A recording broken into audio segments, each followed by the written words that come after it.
Picture says 1,000 words, and photography is an art that not many people can master. Once you throw animals into the mix, taking these photos requires a whole other level of skill. For John Boma, photographing pets has always been an interest, but with the help of Miami-Dade Animal Services, it has also become a way for him to give back to the community. And I started at the Humane Society in Broward County, and they were more than happy to have me come photograph the dogs, and it was a way to practice my photography as well, because I was still sort of new and learning the craft. Boma began photographing these pets 10 years ago to perfect his craft, but what was once just for practice quickly became his passion. When stray animals get brought into the shelter, they go through the intake process where they are scanned for a microchip and examined for any illness or injury. Once their status is determined, a quick photo of them is taken. But following stressful tests that often leave the pets scared, these photos do not do the animals justice. It's sort of just marketing 101. If you present your product, which in this case are the adoptable animals, in a better light, it's going to be more appealing to people. John has the process of taking these photos down to a science. Through trial and error, he has figured out the best way to get the perfect shot. We use a number of strategies.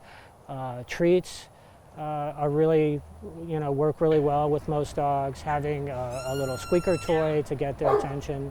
And sometimes, if a dog is not interested in any of that stuff, we'll just keep them on the leash and photograph them that way. For many of these furry friends, this photo is the only thing foster or adoptive families have to reference, so it can be extremely difficult to get a feel for each animal's personality, and often adoption through these photos is the animal's last chance.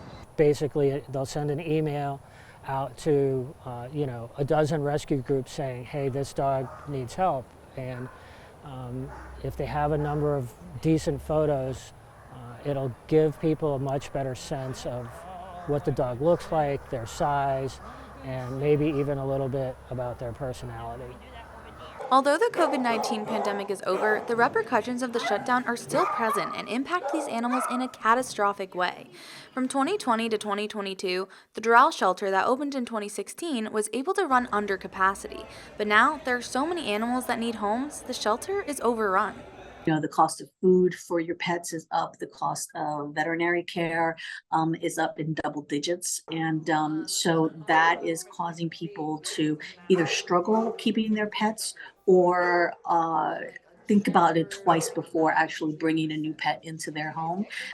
Due to the overcrowding in Doral, hundreds of dogs are housed at the old shelter in Medley, Florida, which has caused controversy because of the less than ideal conditions.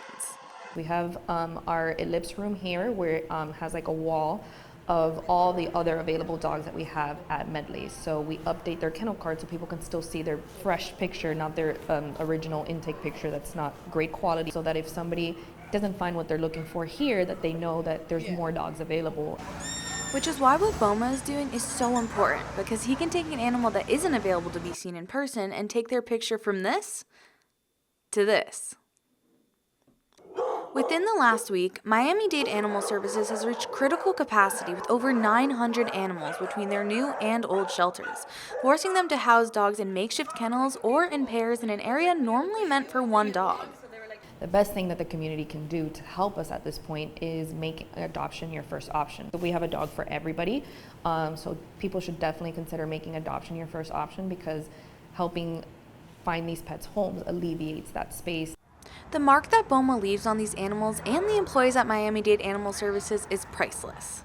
Because at the end of the day, we're all working for one united mission, which is to make sure that they can find their loving forever families. And he really does help us do that by just having these wonderful pictures that people can kind of get a glimpse into the personalities of the dogs that we have here at the shelter. Boma has spent hundreds of hours photographing these pets that are in need of loving homes, and the only thing he asks for is this. So there's just a lot of ways that you can help at the shelter. They need people to give the dogs baths. They need people to go in the cat room and sit down and let a cat crawl into your lap and get petted for a few minutes. Anything like that can be a big help. Maddie Basalik, UMTV.